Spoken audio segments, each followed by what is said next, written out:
Hello students, welcome to Shiny Max 10ஆம் வகுப்பு பயிற்சி 1.3ல முதல் கொஸ்டின் பார்க்கலாம். f is equal to x, y, xy belongs to capital N மற்றும் y is equal to 2x ஆனது எண்ணின் மீதான ஓர் உறவு என்க. இங்க நம்ம முதல் f கண்டுபிடிக்கணும். அதுவும் xy இந்த ஃபார்மட்ல கண்டுபிடிக்கணும். xy ரெண்டுமே இயல் எண்கள். கேபிட்டல் N அப்படின்னா இயல் எண்கள். இயல் எண் 1ல இருந்தே தொடங்கும். முதல்ல அதை எழுதிக்கலாம். x is equal to 1ல இருந்தே தொடங்கலாமா 1 2 3 4 எக்ஸெட்ரா இப்படி போயிட்டே இருக்கும். நீங்க 3 அல்லது இந்த மாதிரி 4 நம்பர் எழுதிக்கிட்டு எக்ஸெட்ரா போட்டுக்கோங்க. அடுத்து y பாருங்க xy ரெண்டுமே இயல் எண்கள் தான். அப்ப y ஓட மதிப்பு என்னது இதே தான் வரும். அதை அப்படியே எடுத்து எழுதிக்கலாம். 1 2 3 4 எக்ஸெட்ரா. இங்க சமன்பாடு y is equal to அப்படின்னு கொடுத்திருக்கனால x ஓட பிளேஸ்ல இங்க இருக்க ஒவ்வொரு மதிப்பா பிரதியிட்டு y ஓட மதிப்பை கண்டுபிடிக்கலாம். முதல்ல x ஓட பிளேஸ்ல 1 பிரதியிடலாமா? x equal to 1 இங்க தான் பிரதியிடணும். y is equal to அங்க 2 இருக்கு into x. x ஓட மதிப்பு 1ன்னு எடுத்துக்கிட்டோம். பெருக்குங்க ஈர் 1 2. இனி இந்த ஃபார்மட்ல எழுதலாம். முதல் x இருக்கு. அப்ப x ஓட மதிப்பு என்னது 1. அதை தான் ஃபர்ஸ்ட் எழுதிக்கணும். கமாக்கு அடுத்து y இருக்கு. y ஓட மதிப்பு 2. சரிங்களா? இனி x ஓட பிளேஸ்ல 2ன்னு பிரதியிடலாம். x equal to 2 y is equal to அங்க 2 இருக்கு into x. x ஓட மதிப்பு இப்போ 2. 2ஐயும் பெருக்குனா 4ன்னு கிடைக்கும். x ஓட மதிப்பு 2, y ஓட மதிப்பு 4. இனி 3ன்னு பிரதியிடலாமா? x equal to 3 y is equal to 2 into x. x ஓட மதிப்பு இப்போ 3. ஈர் 3 6. x ஓட மதிப்பு 3, y ஓட மதிப்பு 6. இனி 4ன்னு பிரதியிடலாம். x equal to 4 y is equal to அங்க 2 இருக்கு. x ஓட பிளேஸ்ல 4ன்னு பிரதியிடலாம். ஈர் 4 8. x ஓட மதிப்பு 4, y ஓட மதிப்பு 8. இந்த மாதிரி நிறைய கண்டுபிடிக்கலாம். நீங்க ஃபர்ஸ்ட் ஒரு 4 கண்டுபிடிச்சா போதும். இனி f எழுதிக்கலாமா?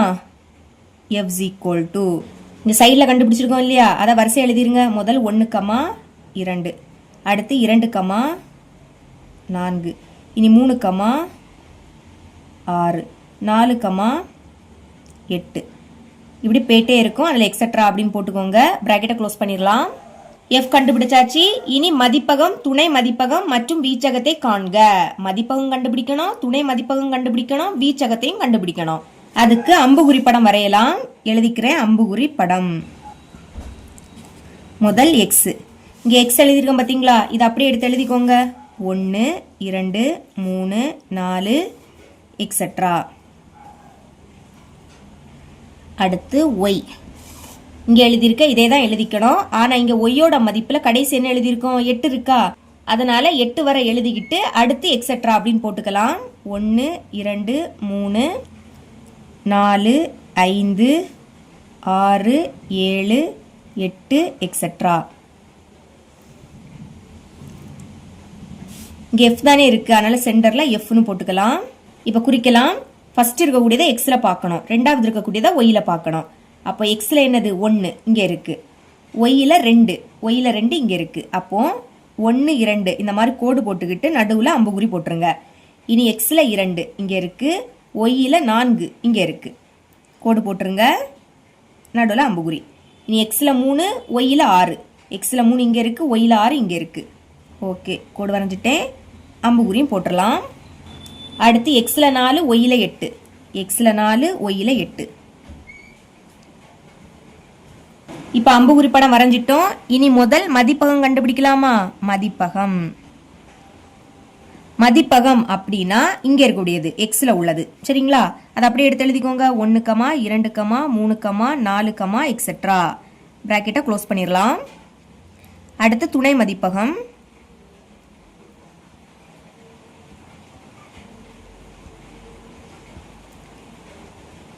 துணை மதிப்பகம்னா ஒய்ல உள்ளது. இது அப்படியே எடுத்து எழுதிக்கணும். எழுதிக்கிறேன். 1 2 3 4 எக்ஸெட்ரா. 4 நம்பரை மட்டும் எழுதிக்கிட்டு அடுத்த எக்ஸெட்ரா போட்டுக்கோங்க. இனி வீச்சகம். வீச்சகம் அப்படின்னா என்னன்னா ஒய்ல உள்ளதுதான், ஆனா இங்க தொடர்புல இருக்கக்கூடியது. 1 இங்க தொடர்புல இல்ல, அப்ப அதை எழுதக்கூடாது.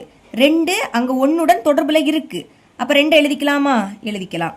3 எழுதக்கூடாது, 4 எழுதலாம், ஏன்னா அங்க தொடர்புல இருக்கு. அடுத்து 5 எழுதக்கூடாது 6 எழுதிக்கலாம், அதுவும் தொடர்புல இருக்கு. இனி 7 எழுதக்கூடாது 8 எழுதிக்கலாம். சரிங்களா? இந்த மாதிரி போயிட்டே இருக்கும். அதனால எக்ஸெட்ரா பிராக்கெட்டை க்ளோஸ் பண்ணிடலாம். புரியுதா? வீச்சகம்னா இங்க இருக்கக்கூடியது தான், ஆனா அங்க தொடர்புல இருக்கக்கூடியதை மட்டும்தான் எழுதிக்கணும். இனி இந்த உறவு சார்பாகுமா, அதாவது இது சார்பா இல்லையான்னு கேக்குறாங்க. சரிங்களா?